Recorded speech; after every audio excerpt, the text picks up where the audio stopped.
ለመሆኑ ስንተነፍስ አየር አፍንጫችን ውስጥ ገብቶ ወዴት ነው የሚሄደው? ሳምባችንስ እንዴት ነው አየርን እንደ ፊኛ የሚነፋውና የምንተነፍሰው? ለነዚህ ጥያቄዎች መልስ የሚሆን እንዲሁም ለስድስተኛ ክፍል ሚኒስትሪ ፈተናችሁ በጣም ጠቃሚ የሆነውን የስርዓተ ትንፈሳ ትምህርት ዛሬ በአጭርና በቀላል መንገድ ይዤላችሁ ቀርቤያለሁ። ሰላም ውድ ተማሪዎች እንደምቆያችሁ። የተማሪ ቤት የተሰኘው የዩቲዩብ ቻናላችን ነው። በዛሬው ቪዲዮ እንግዲህ ሳይንስን መገንዘብ በሚለው ምዕራፍ ክፍል 3 ላይ የስርዓተ ትንፈሳን ምንነት በደንብ እናያለን። በቪዲዮ በስዕል የታገዘ ማስረጃዎችን ወይም ማሳያችን ይዤላችሁ ቀርቤያለሁ። እስከ ቪዲዮ ፍጻሜ አብራችሁን ቆዩ። ላይክ በማድረግ ጀምሩ። በቀጥታ ወደ ትምህርቱ እንለፍ። እሺ ውድ ተማሪዎች እንዳልኳችሁ የስርዓተ ትንፈሳን ሂደት ወይም ምንነቱን ነው ዛሬ የምናየው። እዚህ ላይ ያንዳንዱ ነጥብ በትኩረት እንድትከታተሉ ጋብዛለሁ። እንግዲህ ምን ይለናል? የሰው ልጅ የመተንፈሻ አካላት እዚህ ጋር ምናለን? የመተንፈሻ አካላት ወይም ሪስፓራቶሪ ሲስተም ኦክሲጅንን ወደ ደም ውስጥ ለማስገባት እንዲሁም ካርቦን ዳይኦክሳይድን ከአካል ውስጥ ለማስወጣት የሚያገለግል እጅግ አስፈላጊ ስርዓትን ይላል። ምን ማለት ነው? እንግዲህ ስርዓተ ትንፈሳ ስንል በዋናነት ንጹህ አየርን ወይም ኦክሲጅንን ወደ ውስጣችን የምናስገባበት ወይም ወደ ደም የምናስገባበት እንዲሁም የማያስፈልገውን ጋዝ ወይም ካርቦን ዳይኦክሳይድ ከውስጣችን የምናስወጣበት ሂደት ነው ማለት ነው። እነዚህን ሁለት ነገሮች ለመከወን የሚያስፈልጉ አካላት አሉ። እነዛ የመተንፈሻ አካላት ይባላሉ ማለት ነው። እነዚህ አካላት በዋናነት በሁለት ይከፈላሉ። የላይኛውና የታችኛው የመተንፈሻ አካላት ብለን በሁለት እንከፍላለን ማለት ነው። ስለዚህ እነሱን እናያለን። በዋናነት ምንድነው ስርዓተ ትንፈሳ ስትባሉ? ንጹህ አየርን ወደ ውስጣችን እናስገባለን። የማያስፈልገውን ካርቦን ዳይኦክሳይድ ደግሞ ከውስጣችን የምናስወጣበት ሂደት ነው ማለት ነው። እነዚህ ሁለት አካላት ወይም የላይኛውና የታችኛው አካላት ብለን ያልናቸው እዚህ ጋር እንደምታዩት ይሄ የሰው ልጅ የመተንፈሻ አካላትን የሚያሳይ ነው። እንግዲህ ከዚህ ከአንገታችን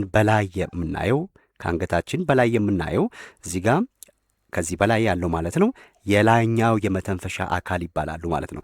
እንግዲህ ፈተናችሁ ላይ ብትጠየቁ የላይኛው የመተንፈሻ አካል ብትባሉ በዋናነት የሚይዛቸው ምንድናቸው? አፍንጫ፣ አፍ፣ ሰርን፣ የድምፅ ሳጥን እንዲሁም ድህረ አፍ ብለን የምንላቸው እነዚህ የላይኛው የመተንፈሻ አካል ይባላሉ ማለት ነው። ምንድነው እያንዳንዳቸው የሚለውን ወደ ውስጥ ስራቸውን እናያለን። ነገር ግን በስዕል በምናይበት ሰዓት ላይ መጀመሪያ ምን አለ? አየርን ከውጪ ወደ ውስጣችን የምናስገባበት ሁለት የመተንፈሻ አካላት አሉን አይደለ? አንደኛው አፍንጫ ነው፣ ሁለተኛው አፍ ነው። እነዚህ አየርን ለማስገባት ነው የምንገለግልባቸው። ከዛ በኋላ አየር በአፍንጫችን ውስጥ ከገባ በኋላ የት ነው ሰርን የምንላት እቺ ናሳል ካቪቲ ብለን የምንለው ማለት ነው። ሰርን ውስጥ ይገባል። እዚህ ሰርን ውስጥ ደግሞ የሚከናወን ተግባራት አሉ። የመጀመሪያው አየርን ማሞቅ እንዲሁም አየርን ማጣራት። አያችሁ፣ አየር እዚህ ውስጥ ይሞቃል፣ ይጣራና ከዛ በኋላ ወደ ድህረ አፍ ይሄዳል ማለት ነው። ሶስተኛው የመተንፈሻ የላይኛው አካል ነው። ከዛ ከድህረ አፍ በኋላ ወዴት ይሄዳል? ወደ የድምፅ ሳጥን ይሄዳል። ከድምፅ ሳጥን ቀጥሎ ወደ ታችኛው የመተንፈሻ አካል ይተላለፋል ማለት ነው። እዚህ ጋር ከዚህ በታች ከአንገት በታች ደግሞ የምታዩት የታችኛው ወይም የታችኛው መተንፈሻ አካል ብለን የምንላቸው ናቸው። እነሱን እያንዳንዳቸውን ደግሞ እናያለን ማለት ነው። እሺ እንግዲህ የላይኛው የመተንፈሻ አካል ዋና ተግባሮቹ ምንድን ናቸው የሚለውን እናስቀድም። እነዚህ አካላት ያለን የላይኛው የመተንፈሻ አካላትን ነው። ስለዚህ እነዚህ አካላት ምን ያደርጋሉ? አየርን በማጣራት አየርን በማጣራት ሁለተኛው አየርን በማሞቅ እንዲሁም አየርን በማርጠብ ወደ ሳምባ እንዲገባ ያዘጋጃሉ ማለት ነው። በደንብ ለዩ። የላይኛው የመተንፈሻ አካላት ዋና ስራቸው ምንድን ነው? አየርን በማጣራት አየርን ማሞቅ እንዲሁም አየርን በማርጠብ ወደ ሳምባ እንዲገባ ማዘጋጀት ነው ማለት ነው። ስለዚህ እነዚህ የላይኛው የመተንፈሻ አካል እነማን ናቸው ብለን ስንል ቅድም እዛ በስዕሉ ላይ ያሳዩአችሁ ናቸው። የመጀመሪያ የምናገኘው የአፍንጫ ቀዳዳ ነው። መጽሐፋችሁ ላይ የአፍንጫ ቀዳዳንና ሰርንን የእንግሊዝኛውን ሲጠቀም ቀያይሮት ነው የሚጠቀመው። የአፍንጫ ቀዳዳን ናሳል ካቪቲ ይለዋል መጽሐፋችሁ ማለት ነው። አፍንጫ ቀዳዳ ናሳል ካቪቲ ይለዋል። ሰርንን ደግሞ ኖስትሪል ብሎ ነው የሚለው ማለት ነው። ነገር ግን የአፍንጫ ቀዳዳ ኖስትሪል ነው የሚባለው፣ ሰርን ደግሞ ናሳል ካቪቲ ነው የሚባለው። ይሄንን እዚህ ጋር አስተካክላችሁ ሂዱ። ምንድነው የአፍንጫ ቀዳዳ በምንልበት ሰዓት ላይ አየር የሚገባበት ምንድነው ቀዳሚው መንገድ ነው ማለት ነው። አየርን ከውጪ ወደ ውስጣችን የምናስገባበት ቀዳሚው መንገድ ይሄ የአፍንጫ ቀዳዳ ይባላል። ሁለተኛውም ተመሳሳይ ተግባር ያለው ሁለተኛው የላይኛው የመተንፈሻ አካል ምንድነው? አፍ ምንለው ማለት ማውስ። ስለዚህ የላይኛው የመተንፈሻ አካል፣ ስለዚህ ከአፍንጫ በተጨማሪ አየርን ለማስገባት እንገለገልበታለን ማለት ነው። እነዚህ ሁለቱ ተግባራቸው አየርን ወደ ውስጣችን ማስገባት ብቻ ነው። ከዛ በኋላ አየር ወደ ውስጣችን ከገባ በኋላ በአፍንጫ በኩል ወዴት ነው የሚሄደው? ወደ ሰርን ውስጥ ይገባል ማለት ነው። ሰርን ናሳል ካቪቲ ብለን የምንለው ነው። ይሄ ትልቅ ተግባር አለው። እዚህ ሰርን ውስጥ ምን ይደረጋል? ሰርን እንግዲህ ልክ አፍንጫን አልፈን ስንገባ ነው። አፍንጫ እንደ በር ብታዩት፣ በሩን አልፈን ስንገባ የቤቱን ሳሎን አይደል የምናገኘው። ልክ አፍንጫ ቀዳዳ እንደ በር ብታስቡት፣ ሰርን ደግሞ እቤት ውስጥ ያሉ ሳሎን ብላችሁ ብታዩት፣ ስለዚህ ውስጠኛው ክፍል ነው ማለት ነው። እዚህ ሰርን ውስጥ ምን ይገኛል? በአፍንጫችን ውስጥ የሚገኙ ጥቃቅን ጸጉሮች አለ። አያችሁ፣ ሰርን ውስጥ የሚገኝ ጥቃቅን ጸጉሮች አሉ ማለት ነው። እንዲሁም በተለምዶ የአፍንጫችን ውስጥ ያለው ፈሳሽ ወይም ንፍጥ ብለን የምንለው ነው ሚውከስ ይባላል በእንግሊዝኛው። ስለዚህ ይህ ሚውከስ እንዲሁም ጥቃቅን ጸጉሮቹ ምን ያደርጋሉ? አቧራንና ጀርሞችን ምን ያደርጋሉ? ያጣራሉ ማለት ነው። አቧራ ወይም ጀርሞች ልክ አየርን በምንስብበት ሰዓት ላይ ከአየሩ ጋር ወደ ውስጣችን ለመግባት በሚያደርጉት ትግል እዚህ ሰርን የተባለው የአፍንጫችን ክፍል ደግሞ ምን ያደርጋል? እነዚህን ጥቃቅን ህዋሳት ወይም አቧራ ሊሆን ይችላል በውስጣችን ባለው ጸጉርና እዚህ ጋር ባለው ፈሳሽ የት ነው የምትሄዱ ብሎ ይይዝልናል ማለት ነው። ስለዚህ ይሄ ዋና ጥበቃ የሚያደርግልን ነው። ዋና ጥበቃ የሚያደርግልን ዘብ ነው ማለት ነው። ማን? ሰርን። ከዛ በኋላ ይህንን ካጣራ በኋላ ምን ያደርጋል? አየርን ያሞቅልናል ማለት ነው። ስለዚህ ዋናው የሰርን ስራ ምንድን ነው ስትባሉ አቧራና ጀርሞችን ማጣራት እንዲሁም አየርን ማሞቅ ነው ማለት ነው። በምንድን ነው ይህን የሚያከናውነው? በውስጣችን ባሉት አፍንጫችን ውስጥ ባለን ጥቃቅን ጸጉሮች እንዲሁም ይሄ ሚውከስ ብለን ባል ነው ማለት ነው። ይሄ ሶስተኛው የላይኛው የመተንፈሻ አካል ነው። ዜን እዚህ ውስጥ የተጣራው አየርና የሞቀው አየር በቀጥታ ወዴት ይተላልፋል? ወደ ድህረ አፍ ብለን የምንለው ማለት ነው። ድህረ አፍ ያው ጉሮሮ እንደማለት ነው። እዚህ ጋር ድህረ አፍ ከአፍ በኋላ፣ ድህረ ማለት በኋላ ማለት ነው። ከአፋችን በኋላ የሚመጣው ነው። ቀጥታ ከሰርን ወዴት ነው የሚተላልፈው? ወደ ድህረ አፍ፣ በእንግሊዝኛው ፋርኒክስ ብለን የምንለው ማለት ነው። ፋርኒክስ። ስለዚህ ይሄ ድህረ አፍ ደግሞ ምን ያደርጋል? ከአፍንጫ አያችሁ፣ አየር ከአፍንጫ ወደ ሳምባ የሚተላለፍበት የጋራ መተላለፊያ ነው። የጋራ የምትለው ቃል ምንና ምንን የሚያገናኝ ነው? አንደኛ አየር፣ ሁለተኛ ምግብ። ምግብም ሲመጣ ከአፋችን ስንውጥ በጉሮሯችን ነው የሚያልፍ አይደለ? አየርን በአፍንጫ በኩል የገባው ወዴት ይመጣል? ወደዚህ ወደ ድህረ አፍ ይመጣል ማለት ነው። አራተኛው የላይኛው የመተንፈሻ አካል ይሄ ድህረ አፍ እንለዋለን ማለት ነው። ምንድነው የሚያደርገው? ከሰርን የተቀበለውን አየር ማስተላለፊያ ነው። ወዴት? ወደ ድምፅ ሳጥን ማለት ነው። አያችሁ፣ ከድህረ አፍ ቀጥሎ የሚመጣው የድምፅ ሳጥን ነው። ይሄ ደግሞ ላርኒክስ ብለን የምንለው ማለት ነው። ፋርኒክስ፣ ላርኒክስ። የድምፅ ሳጥን ደግሞ ከጉሮሮ ቀጥሎ የሚገኝ ሲሆን ድምፅ ከመፈጠሩም በላይ አየር ወደ ሳምባ እንዲያልፍ ያደርጋል። ስለዚህ ተግባሩ ምንድን ነው? አንደኛ ድምፅ እንዲፈጠር የሚያደርግልን ነው። ድምፅ እንዴት ይፈጠራል የሚለውን እናያለን። ስለዚህ አንድ ድምፅ ይፈጠራል። ሁለተኛ አየር ወደ ሳምባ እንዲያልፍ የሚያደርግልን ደግሞ የድምፅ ሳጥን ነው። ቅደም ተከተሉ ይሄን ይመስላል ማለት ነው። የላይኛው የመተንፈሻው አካል። ከዛን ከድምፅ ሳጥን ቀጥሎ አየር ወዴት ይሄዳል? ወደ ታችኛው የመተንፈሻ አካል። ቀጥሎ የምናየው እሱን ነው ማለት ነው። እዚህ ጋር የላይኛው የመተንፈሻ አካል ምስሉ ይሄን ይመስላል። ቅድም እዛ ጋር የሚያሳያችሁ ተመሳሳይ ነው። እዚህ ጋር ምን አለ? ናሳል ካቪቲ አለ፣ ሰርናችን አለ። ልክ አየርን እናስገባና እዚህ ውስጥ ይመጣል። እዚህ ውስጥ ይመጣና እዚህ ውስጥ ቅድም እንዳልነው ጥቃቅን ጸጉሮች እንዲሁም ሚውከስ አለ። ስለዚህ ያ ነገር አቧራና ጀርሞችን ያጣራል፣ እንዲሁም አየርን ያሞቅና ወዴት ያልፋል? ወደ ድህረ አፍ። ድህረ አፍ ደግሞ ለሁለቱም በአፋችን የሚገባው ምግብም በአፍንጫችን የሚገባው አየርም ለአየርም ለምግብም ማስተላለፊያ ሆኖ የሚያገለግል ነው ማለት። ስለዚህ በዛ በኩል ያልፍና ወዴት ይሄዳል? ወደ የድምፅ ሳጥን ያልፋል። ከድምፅ ሳጥን ቀጥሎ የሚመጣው ይሄ ረጅሙ ቱቦ መሳዩ ነገር ያ የታችኛው የመተንፈሻ አካል ነው። እሱም አብይ ትንቧ ይባላል ማለት ነው። እንግዲህ ሁለተኛው ቅድም በሁለት ይከፈላል ብለናል። የላይኛውና የታችኛው ብለናል አይደለ? ስለዚህ የታችኛው የመተንፈሻ አካል ደግሞ ምንለው እነዚህ አካላት አየርን በቀጥታ ወዴት? ወደ ደም የመቀየር ስራን የሚያከናውኑት ማለት ነው። አየርን በቀጥታ ወዴት ያደርጋሉ? ወደ ደም የመቀየር ስራን ያከናውናሉ። ከአንገታችን በታች የሚገኙ ናቸው እነዚህ ማለት ነው። እንግዲህ እነማን ናቸው? ዋና ዋናቸው ስንል አንደኛ የመተንፈሻ ቧንቧ ብለን የምንለው ወይም መጽሐፋችሁ ላይ አብይ ትንቧ ብሎ የሚለው ነው። ይሄ አብይ ትንቧ ከድምፅ ሳጥን የመጣውን አየር ምን ያደርግልናል? ወደ ባላ ትንቧ ያስተላልፍልናል። ይሄ ራሱ አብይ ትንቧ ከማን ነው የሚቀበለው አየርን ስንል ከድምፅ ሳጥን ነው የሚቀበለው። እንዳትረሱ ላርኒክስ ብለን ያልነው ማለት ነው። ከድምፅ ሳጥን የተቀበለውን አየር ምን ያደርጋል? ወደ ባላ ትንቧ ያስተላልፍልናል ማለት ነው። እንግዲህ ወደ ባላ ትንቧ ለሚገባውና ለሚወጣው አየር መተላለፊያ በመሆን ያገለግላል። ይችን እንዳትረሷት።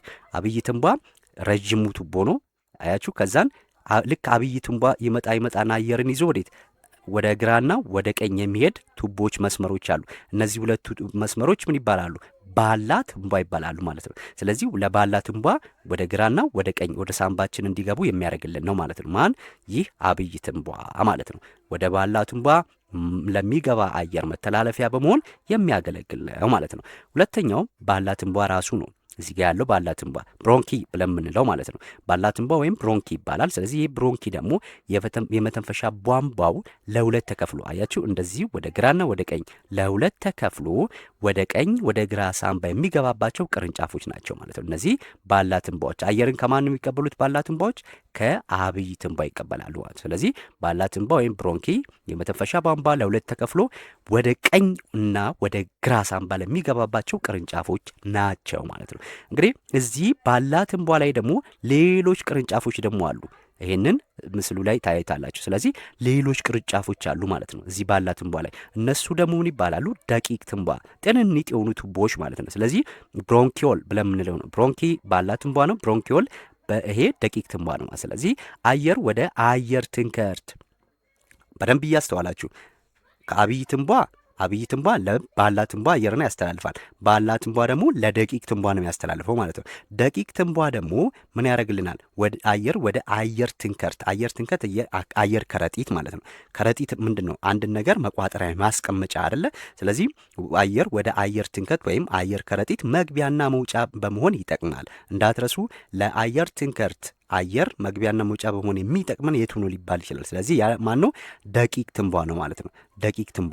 ስለዚህ ደቂቅ ትንቧ ለአየር ትንከርት መግቢያ ነው። ስለዚህ አየር ትንከርት ደግሞ የአየር ከረጢት ብለን የምንለው ነው። ይሄ አልቪዮሊ ብለን የምንለው ነው። እንግዲህ በሳምባ ጫፍ ላይ የሚገኝ ጥቃቅን የአየር ከረጢቶች ናቸው ማለት ነው። እነዚህ በሳምባ ጫፍ ላይ የሚገኙ ጥቃቅን የአየር ከረጢቶች ዋነኛ ስራቸው እዚህ ቦታ ላይ ምን ይደረጋል? ኦክሲጅንና ካርቦን ዳይኦክሳይድ ልውውጥ የሚካሄድበት ነው ማለት ነው። የኦክሲጅንና የካርቦን ዳይኦክሳይድ ልውውጥ የሚደረገው እዚህ የትንከርት ውስጥ ነው ማለት። ስለዚህ ይሄም በቅደም ተከተል ሲቀመጥ ይሄን ይመስላል ማለት ነው። እያንዳንዱን በደንብ መገንዘብ መቻል አለባችሁ። አንደኛው ከየትኛው ቀጥሎ ነው የሚመጣው፣ ማኑ ለማን አየርን የሚያስተላልፈው የሚለውን በደንብ እዚህ ጋር መገንዘብ መቻል አለባችሁ ማለት ነው። ይህ የታችኛው የመተንፈሻ አካላችን ነው። ኦኬ፣ እዚህ ጋር እንደምትመለከቱት እንግዲህ የታችኛው መተንፈሻ አካል ምን የምንለው ከድምፅ ሳጥን ቀጥሎ የሚመጣው ይሄ ረጅሙ እዚህ ጋር ያለው ቱቦ መሳዩ ነገር ምን ይባላል? ይሄ አብይ ትንቧ ብለን የምንለው ማለት ነው። ስለዚህ ከድምፅ ሳጥን ይሄ ላየርኒክስ ብለን አላንም እዚህ ጋር ከሱ ድምፅን ይቀበልና ወዴት ያስተላልፋል? ቀጥታ እዚህ ውስጥ ይገባል። አያችሁ ይሄ ሰፊው ማለት ነው። ስለዚህ ይሄ አየርን ቀጥታ ይቀበልና ከድምፅ ሳጥን ወዴት? ወደ ባላ ትንቧ እዚህ ጋር ወደዚህና ወደዚህ የሚሄድ ቱቦ አለ ማለት ነው። ወደ ግራ ሳምባችንና ወደ ቀኝ ሳምባችን። ስለዚህም እዚህ ውስጥ ደግሞ ይሄ ባላ ትንቧ ነው የሚባለው። ይሄ ባላ ትንቧ ነው። ስለዚህ ባላ ትንቧ ከአብይ ትንቧ አየርን ይቀበላል። ከዛ እዚህ ጋር ደግሞ ያለው ባላ ትንቧ፣ እዚሁ ባላ ትንቧ ላይ ደግሞ ምን አሉ? ጥቃቅን አያችሁ፣ ወደዚህ እንደዚህ ብሮንኪዮል ብለን የምንላቸው ማለት ነው። ጥቃቅን ቱቦች ደግሞ አሉ ማለት ነው ግራና ቀኝ ሳምባችን ላይ። ስለዚህ እነዚህ ጥቃቅን ቱቦች ደግሞ ለትንከርት መግቢያና መውጫ በመሆን ያገለግላሉ ያለን እነዚህ ነው ማለት ነው። በዋናነት የታችኛው የመተንፈሻ አካል ምን ምን ይይዛል ስንል አንደኛ ትራኪያ ብለን ያልነው ምንድን ነው? አብይ ትንቧ ብለን የምንለው ነው። ሁለተኛ ብሮንኪያል ትሪ የምንላቸው አሉ። ይሄ ብሮንኪ ራሱ አለ ባላ ትንቧ፣ እንዲሁም ብሮንኪዮል ደግሞ የምንለው የትኛው ነው? ጥቃቅን በደቂቅ ትንቧ ብለን የምንለው ነው። እነዚህ ሁለቱ ሲሆኑ ከትራኪያ ጋር 3 ሆኑ ማለት ነው። ከዛ በመጨረሻ አልቪዮሊ ብለን የምንለው አለ። ይሄ ደግሞ አልቪዮሊ ኦክሲጅንና ካርቦን ዳይኦክሳይድ ልውውጥ የሚያደርጉበት ቦታ ነው ማለት ነው። በአማርኛው ትንከርት ብለን ያልነው ነው። ይሄ የሁለቱ የላይኛውና የታችኛው የመተንፈሻ አካል ይሄን ይመስላል ማለት ነው። እንግዲህ እዚህ ጋር መጽሐፋችሁ ላይ ያስቀመጠው የላይኛውንም የታችኛውንም አንድ ላይ ነው። እዚህ ጋር መጀመሪያ ላይ ምን አለ? አፍንጫ አለ አይደለ? አፍንጫ ምን ያደርጋል? አየርን ያስገባል። አየር መግቢያ ቀዳሚ መግቢያ ቀዳዳ ይሄ ነው። ስለዚህ አየር ከገባ በኋላ ምን ያደርጋል? ወደ ሰርን ይገባል። ሰርን አየርን ያጣራል፣ እንዲሁም ያሞቅና ወደ ድህረ አፍ ያስተላልፍልናል። ድህረ አፍ ምን ብለናል? ከዚህ በአፋችን በኩል ለሚገባው ምግብም በዚህ በኩል ለሚመጣው አየርም የጋራ መተላለፊያ ሆኖ ያገለግላል ብለናል። ስለዚህ ይህ ድህረ አፍ አየርን ከዛ ለማን ያስተላልፋል? ለድምፅ ሳጥን ይሰጥልናል ማለት ነው። የድምፅ ሳጥንም ለአየር ወደ ሳምባችን መግቢያ ነው። ስለዚህ ይሄ ረጅሙ እዚህ ጋር የምታዩት ደግሞ አብይ ትንቧ ይባላል ማለት ነው። ይህ አብይ ትንቧ አየርን ከድምፅ ሳጥን ይወስድና ይው ወደ ግራና ወደ ቀኝ ይሰጥልናል ማለት ነው። ወደ ግራ ባላ ትንቧ ይባላል። ወደ ቀኝና ወደ ግራ የሚሄደው እነዚህ ወፍራም ቱቦ ባላ ትንቧ ይባላል። ስለዚህ ባላ ትንቧ ደግሞ ምን ያደርግልናል? እዚሁ ባላ ትንቧ ላይ ጥቃቅን ደግሞ አሉ ደቂቅ ትንቧዎች። እነዚህ ጥቃቅን መስመሮች ማለት ነው የዛፍ ቅርንጫፍ የመሰሉ ቀጫጭኖቹ ደግሞ እነዚህ ምን ይባላሉ? ደቂቅ ትንቧዎች ይባላሉ ማለት ነው። እነዚህ ደቂቅ ትንቧዎች ምን ያደርጋሉ? ለአየር ትንከርት መግቢያና መውጫ በመሆን ያገለግላሉ ማለት ነው። ይሄ በዋናነት የላይኛው የመተንፈሻ አካል የምንለው ይህንን ነው። እዚህ ጋር እንጥል የምትለዋለ እንጥላለች ያለ ጉሮራችን ውስጥ። እቺ ደግሞ ይህ ይህ የአብይ ትንቧ አየር በሚገባበት ሰዓት ላይ ምግብ በአየር መግቢያ ቀዳዳ ውስጥ እንዳይገባ የምትዘጋልናት ቫልቭ ነገር ናት ማለት ነው። ስለዚህ አብይ ትንቧን ትዘጋልናለች። ምክንያቱም በመተንፈሻ አካላችን ውስጥ ምግብ በሚገባበት ሰዓት ላይ ትን ይለናል፣ ትንታ ይፈጠራል ማለት ነው። ስለዚህ ያ እንዳይከሰት የሚያደርግልን ነው። ዜን ይሄ ሁሉ ነገር ግን ይሄ ሁሉ እዚህ ያየናቸው ነገር ግን ተግባራዊ እንዲሆን ዋና የመተንፈሻ ሞተር ሆኖ የሚያገለግል አንድ ነገር አለ። እሱ ምንድን ነው? እዚህ ጋር የምታዩት ሰፊው ነገር ማለት ነው። ይሄ ድልሺ ብለን የምንለው ነው። ዲያፍራም ይባላል በእንግሊዝኛው። ስለዚህ ይህ ዲያፍራም ነው ሳምባ በዋናነት ተግባሩን እንዲያከናውንን የሚያደርገው። ስለዚህ ዲያፍራም ምንድን ነው የሚለውን ማወቅ ግዴታ አለብን ማለት ነው። ስለ እሱ ሳናቅ ስለ ሳምባ ማውራት አንችልም ማለት ነው። ስለዚህ ቀጥሎ እሱን እንመልከት።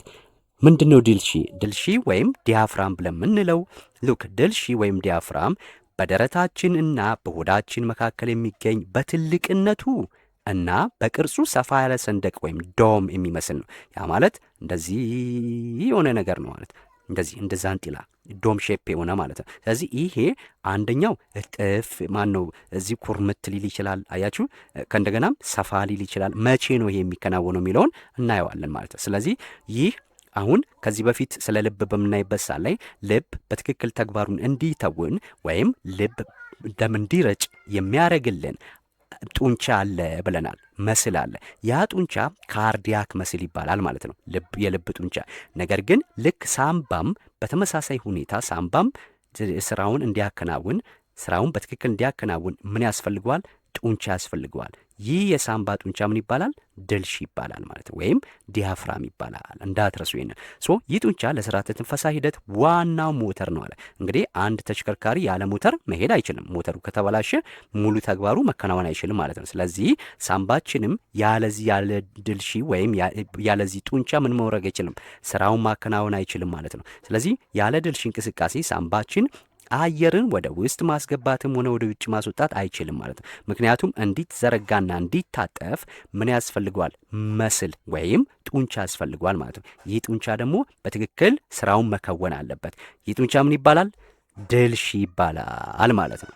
ድልሺ ይባላል። እንግዲህ እንያቸው ተግባሮቹ ምንድን ናቸው? በዋናነት አሁን ፈተና ላይ የሚያተኩሩት ይሄንን ሊሆን ይችላል ማለት ነው። የድልሺ ተግባርና አሰራሩ ምን ይመስላል? እንግዲህ አየር ወደ ውስጣችን ስናስገባ እዚህ ጋር ወደ ውስጥ ሲገባ ነው። አየር ወደ ውስጥ ስንተነፍስ ኢንሄል ስናረግ ወደ ውስጣችን ስንስብ ምን ይሆናል? ድልሺ ወደ ታች ይኮማተራል ማለት ነው። ኩምትር ይላል ድልሺ። አየር ወደ ውስጣችሁ ሳብ ውስጥ አየር ወደ ውስጥ በምስሉበት ሰዓት ላይ ምን ይሄ ድልሺ የተባለው የሳምባችን ጡንቻ ምን ይሆናል? ይኮማተራል ማለት ነው። ይኮማተራል። ስለዚህ በደንብ ያዙ ፈተና ላይ የስ አየር ወደ ውስጣችን ስናስገባ ድልሺ ምን ይሆናል ቢለን ይኮማተራል እንላለን ማለት ነው። ይህም በደረት ውስጥ ያለውን ክፍተት ያስፋፋዋል። አንድ በደረት ውስጥ ያለው አየር ግፊት ስለሚቀንስ አየር ምን ይሆናል? ከአፍንጫችን ተስቦ ወደ ሳምባ ይገባል ማለት ነው። አየር ከአፍንጫችን ይሳብና ወደ ሳምባችን ይገባል። አያችሁ። ስለዚህ ይሄ አየር ወደ ውስጥ ስናስገባ የሚከናወኑ ተግባር ይሄ ነው።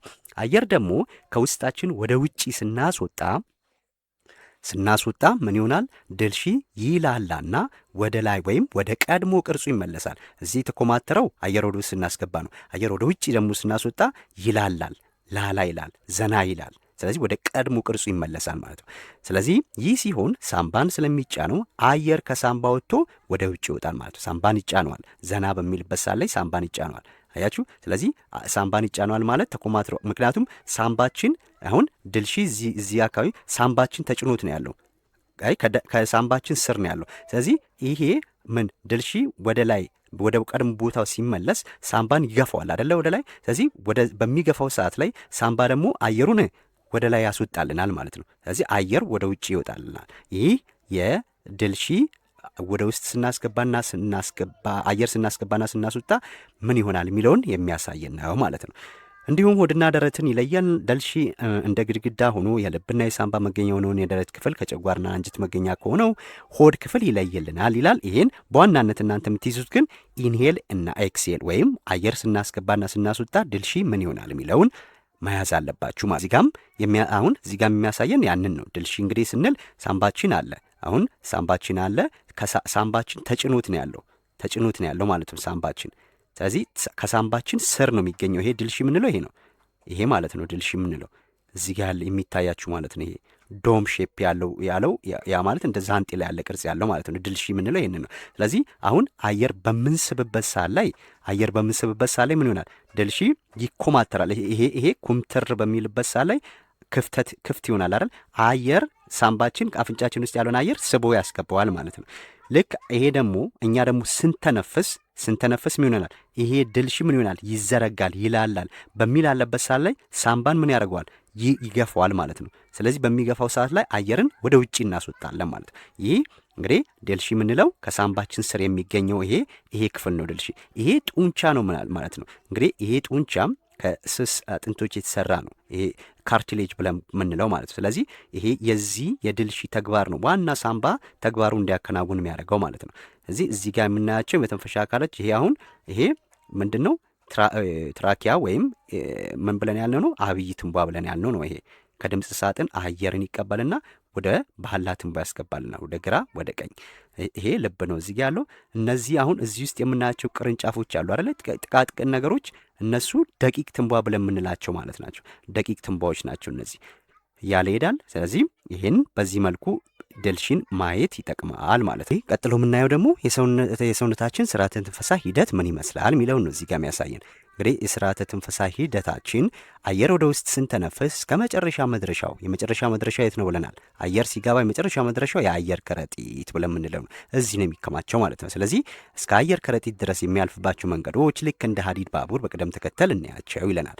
አሁን የአየር ጉዞ መስመሩ ከየት ነው? ከውጪ ወደ ውስጥ አየር ስናስገባ ማለት ነው። ስለዚህ ለውስጣችን አየር ስናስገባ ቅደም ተከተሉ ምን ይመስላል ስንል ይሄንን ይመስላል ማለት ነው። አየር ወደ ሳምባችን የሚደርሰው በዚህ ቅደም ተከተል ነው። ይሄንን ልትጠይቁ ትችላላችሁ። ስለዚህ መጀመሪያ ሁልጊዜም የሚቀደመው የትኛው ነው? የአፍንጫ ቀዳዳ አለ። የአፍንጫ ቀዳዳ ከዛ በኋላ የአፍንጫ ቀዳዳ አየርን ከውጪ ስብና ወዴት ይሰጣል? ወደ ሰርናችን ደግሞ ምን ያደርጋል? ሰርናችን አየርን ያጠራል፣ እንዲሁም የገባውን አየር ያሞቅልናል ማለት ነው። ስለዚህ ከዛ በኋላ ወዴት? ወደ ድህረ አፍ ያስተላልፋል ማለት ነው። ድህረ አፍ የጋራ ነው ብለናል። ምግብም አየርም የሚተላለፍበት መስመር ነው። ስለዚህ ከሰርን ወደ ድህረ አፍ ቀጥሎ ደግሞ የድምፅ ሳጥን ውስጥ ይገባል። ይሄ ፋርኒክስ፣ ይሄ ላይርኒክስ ብለን ያልነው ማለት ነው። የድምፅ ሳጥን ይቀበላል። ከድምፅ ሳጥን በኋላ ቀጥታው የሚገባው ወዴት ነው? የአብይ የአየር ቧንቧ ወይም አብይ ትንቧ ብለን የምንለው ማለት ነው። አብይ የአየር ቧንቧ ወይም አብይ ትንቧ ደግሞ ለባላ ትንቧ ማስተላለፊያ መንገድ ነው። ስለዚህ ያንን ከድምፅ ሳጥን የወሰደውን አየር ወደ ግራና ቀኝ ሳምባችን ወደ ባላ ትንቧ ያስተላልፍልናል። ይህ ማለት ተገንጣይ የምንለው የትኛው ነው? ባላ ትንቧ የምንለው ነው። ወደ ግራና ወደ ቀኝ ስለሚገነጠል ነው ተገንጣይ የተባለው። ስለዚህ ተገንጣይ ወይም ባላ ትንቧ ያስተላልፋል። እዚህ ባላ ትንቧ በኋላ እዚህ ባላ ትንቧ ውስጥ ደግሞ ምን አሉ? ደቂቅ ትንቧዎች አሉ ማለት ነው። ስለዚህ ከደዛ ደቂቅ ትንቧ ይቀበላል። ይህ ደቂቅ ትንቧ ደግሞ ለአየር ከረጢት ወይም ትንከርት ብለን ለምንለው መግቢያና መውጫ ነው ብለናል። መጨረሻ አየር የት ሄዳል? የአየር ከረጢት ውስጥ ይገባል ማለት ነው። ይሄ የሰውነታችን ስርዓተ ትንፈሳ ሂደት አጠቃላይ ይሄን ይመስላል ማለት ነው። ሌላው ነጥብ እዚህ ጋር የምናየው ምንድን ነው? የሳምባ መገኛ እንግዲህ ከዛው ጋር ተያይዞ የሚመጣ ነው። እንግዲህ የሳምባችን መገኛ የት ነው ስንል ሳምባዎቻችን የሚገኙት የደረት ወና በሚባል ክፍት ቦታ ውስጥ ነው። ከሚከተሉት የሰውነታችን አካላት ውስጥ በደረት ወና በሚባል ክፍት ቦታ ውስጥ የሚገኙት የትኛው ነው ሊለን ይችላል? ሳምባዎቻችን ናቸው ማለት ነው። ወና ማለት ክፍት ማለት ነው። ክፍት ቦታ ላይ የሚገኙ ናቸው እነዚህ። ስለዚህ እነዚህን ሳምባዎቻችንን የጎድን አጥንቶቻችንና አጥንታዎቻችን ልክ እንደ አጥር ከበው ይጠብቋቸዋል ማለት ነው። ስለዚህ ይከላከሉናል። ለምሳሌ ብዙ ጊዜ ኳስ ስትጫወቱ ሊሆን ይችላል፣ ስትሯረጡም ሊሆን ይችላል፣ ስትወርቁም ደረታችሁን ሰው ሲመታም ሊሆን ይችላል። የዛን ሰዓት ላይ ሳምባዎቻችንና ልባችንን ቀጥታ ያገኘው አይደለ? ለምንድን ነው ስንል እነዚህ የጎድን አጥንቶች ምን ያደርጉልናል? ይከላከሉልናል። ሳምባችንና ልባችን የሚጠበቁ በዚህ በጎድን አጥንቶቻችን ናቸው ማለት ነው። ይሄ የሳምባ መገኛ ነው። 2 ሳምባ ነው ያለን በግራና በቀኝ። ከዛን የድህረ አፍም እዚህ ጋር እንድናየው የሚያስፈልገው ምንድን ነው? ድህረ አፍ ለሁለቱም ብለናል። ያ ማለት ይህ ክፍል አየርም ምግብም በጋራ የሚያልፍበት አውራ ጎዳና ነው። አያችሁ በደንብ እዚህ ጋር ፈተና ላይ እነዚህን ነው የሚጠይቋችሁ። አየርም ምግብም በጋራ የሚያልፍበት ሁለቱም በጋራ የሚያልፉበት የትኛው ነው ብሎ ሊጠይቀን ይችላል። ይህ ድህረ አፍ ብለን የምንለው ነው። ያ ጉሮሮ ማለት ነው። ድህረ አፍ ፋርኒክስ ብለን የምንለው ነው። ስለዚህ ይሄ ሁለቱም የሚያልፍበት ነው። አፍንጫና አፍን ከቧንቧ ጋር ያገናኛል ይለናል። ሌላው ባላ ትንባዎች ናቸው። እነዚህ ባላ ትንባዎች ደግሞ ልክ እንደ ተዘቀዘቀ የዛፍ ቅርንጫፍ ወደ ሳምባ ይሰራጫሉ አለ።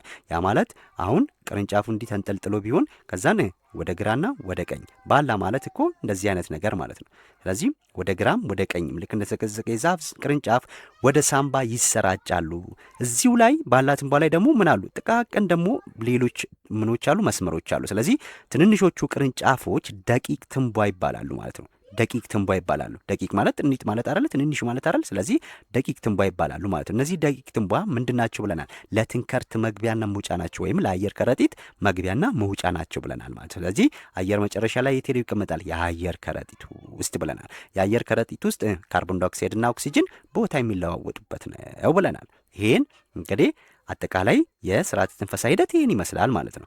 ለምን በአፍንጫ መተንፈስ ይመረጣል ስንል ቅድም እነግራችኋለሁ ያልኩት ይህንን ነው። እንግዲህ ምክንያቱም በሰርን ውስጥ ያሉ ጥቃቅን ጸጉሮች አየሩን አጣርተው አየሩን አጣርተው ጀርምና ቆሻሻ ወደ ሳምባ እንዳይገባ ስለሚከላከሉልን ነው። እንግዲህ በአፋችን በምተነፍስበት ሰዓት ላይ ከአየር ጋር በአፋችን ውስጥ አቧራውም ጀርሙም ቆሻሻውም ሳናየው ምን ይሆናል? በቀጥታ ይገባ የሚይዘው ነገር የለም ማለት ነው። ስለዚህ በአፋችን ውስጥ ይቀመጡና ስንውጥ አብረውን ይገባሉ። ስለዚህ ያ ደግሞ በሽታ ያመጣብናል። ለዛ ነው ብዙ ጊዜ በአፍንጫ መተንፈስ የሚመከረው። ለምን? በአፍንጫችን ውስጥ ሰርን የተባለ ቦታ አለ። ያ ሰርን ውስጥ ደግሞ ጥቃቅን ጸጉሮች እንዲሁም ሚውከስ አለ፣ ፈሳሽ አለ። ያ ፈሳሽ ደግሞ የሚገቡ ጀርሞችና አቧራ ምን ያደርግልናል?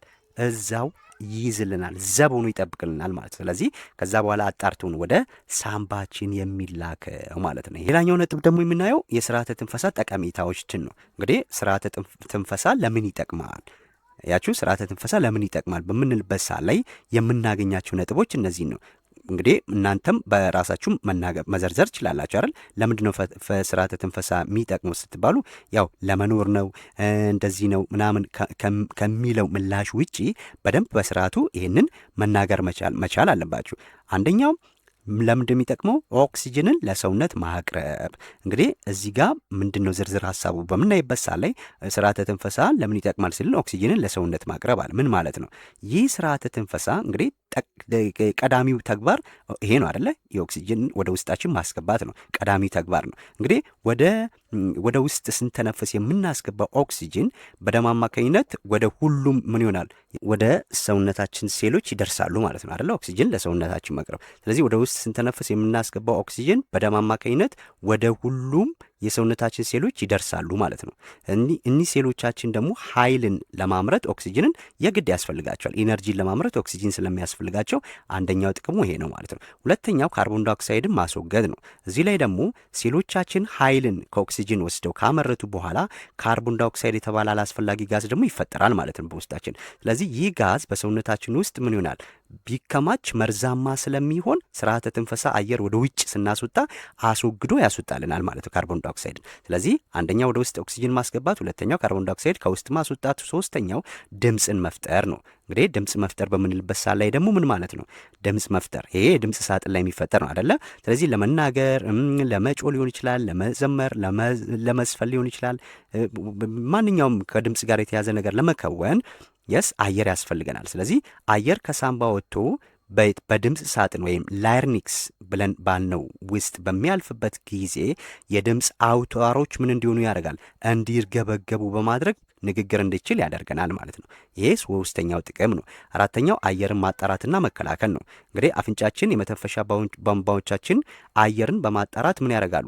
አቧራን፣ ጀርሞችን፣ ሌሎች ጎጂ ነገሮችን ከሳምባችን ገብተው እንዳይጉዱን ምን ያደርጋሉ? ይከላከላሉ ማለት ነው። ይሄም አራተኛው ጥቅም ነው። አምስተኛ የሰውነታችንን ፒኤች መጠን ማመጣጠን። ፒኤች አሲዲቲ አልክሊኒቲ ብለን የምንለው ነው። የአሲዳማና ቤዛማ። ይሄ እንኳን ወደ ላይ ስትሄዱ በደንብ የምታውቁት ነው። እንግዲህ በደማችን ውስጥ ያለው የካርቦን ዳይኦክሳይድ መጠን የደማችንን አሲዳማነት ይወስነዋል። አሲዳማነቱን ይወስነዋል። ስለዚህ በመተንፈስ ሰውነታችን የደሙን ጤናማነት ይጠብቃል ማለት ነው። ይሄ አምስተኛው ጥቅም ነው። በዋናነት እናንተ እነዚህን መያዝ መቻል አለባችሁ። ጥቅም ስትጠየቁ እነዚህን ነው የምትናገሩት ማለት ነው። ስለዚህ ስርዓተ ትንፈሳ ለህይወት አስፈላጊ የሆነውን ኦክሲጅንን የሚያስገባ እንዲሁም ቆሻሻን የሚያስወግድና ድምፅ እንዲፈጠር የሚረዳ ድንቅ ስርዓት ነው ማለት ነው። ድንቅ ስርዓት ነው። አይገርሙም? እሺ የመጨረሻው ነጥባችን የመጨረሻ ነጥባችን ደግሞ የምጋትና የኢምጋት አየር ምንዝሮች፣ ይሄም በፈተና ላይ ይኖራል ብዙ ጊዜ። ስለዚህ ምጋት እና የኢምጋት አየር ምንዝሮች በመቶኛ ምን ያህል ናቸው የሚለውን ነው የምናየው። ምጋት ስንል አየር ወደ ውስጥ ማስገባት ነው። በቃ ባጭሩ ምጋት ማለት አየርን ወደ ውስጥ ማስገባት፣ ኢምጋት ማለት ደግሞ አየርን ከውስጥ ወደ ውጪ ማስወጣት። በቃ ይሄ ነው ትርጉሙ። እዚህ ጋር ስናስገባ ግን እንግዲህ ምን ያህል ፐርሰንት ነው ከአየር ውስጥ ካሉ ጋዞች በመጠን በፐርሰንት ምናስገባ የሚለውን ነው የሚነግረን። እንግዲህ እዚህ ጋር የተዘረዘሩ የአየር ምንዝሮች አሉ ወይም ጋዞች አሉ አይደለ? ናይትሮጅን አለ፣ ኦክሲጅን አለ፣ ካርቦን ዳይኦክሳይድ፣ የውሃትነት፣ ሙቀት። እነዚህ የአየር ምንዝሮች ናቸው። ከዛ ምጋት ላይ ወይም ወደ ውስጥ የሚገባው አየር በፐርሰንት ምን ያህል ነው የሚለውን እዚህ ጋር ያስቀምጥልናል። ሁለተኛው ደግሞ ኢምጋት ወደ ውጭ የሚወጣው አየር ደግሞ በፐርሰንት ምን ያህል ነው የሚለውን ነው የሚለው። ስለዚህ ለምሳሌ ናይትሮጅን እኛ ወደ ውስጣችን የምናስገባው ስንት ነው? 78% ነው። የሚወጣውስ 78% ነው። አያችሁ፣ አሁን እቺ ፈተና ላይ ቁጭ ብላ ትገኝላችኋለች። የስ ከሚከተሉት የአየር ምንዝሮች ውስጥ በምጋትም በኢምጋትም ጊዜ እኩል በመቶኛ እኩል የሆነ የትኛው ነው ይላችኋል። ስለዚህ ይሄ ናይትሮጂን ትላላችሁ። ኦክሲጅንን በምንመለከትበት ሰዓት ላይ የምናስገባው ኦክሲጅን ወይም በምጋት ጊዜ ኦክሲጅን ስንት ይገባል? 21% ይገባል ማለት ነው። 21% ይገባል። ሴሎቻችን ኦክሲጅንን ለኃይል ለማምረት ይጠቀሙበታል ብለናል። ስለዚህ ከዚህ ከ21% የሆነ ፐርሰንት ይቀንሳል ማለት ነው። ስለዚህ 16% ሆኖ ይወጣል። አያችሁ 21 ይገባል 16 ይወጣል ማለት። ስለዚህ ለሰውነታችን በደንብ ያስፈልገን ኦክሲጂን ስለሆነ ይጠቀሙበታል ሴሎቻችን ማለት ነው። ሌላው ካርቦን ዳይኦክሳይድ ነው። ካርቦን ዳይኦክሳይድን ስትመለከቱ 0.03 ነው የሚገባው። ለምን?